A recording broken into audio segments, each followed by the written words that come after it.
మీద చెయ్యి వేసి బొట్టు పెట్టినా, తాళి బొట్టు మెడను కట్టి బొట్టు పెట్టినా, తల మీద చెయ్యి వేసి బొట్టు పెట్టినా, తాళి బొట్టు మెడను కట్టి బొట్టు పెట్టినా, సన్ని కళ్ళు తొక్కినా సప్త పదులు మెట్టినా, సన్ని కళ్ళు తొక్కినా సప్త పదులు మెట్టినా, మనసు మనసు కలపడమే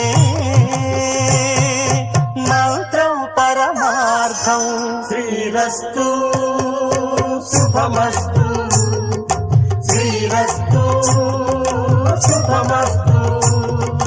శ్రీకారం చుట్టుకుంది పెళ్లి పుస్తకం, ఇక ఆకారం దాచుతుంది కొత్త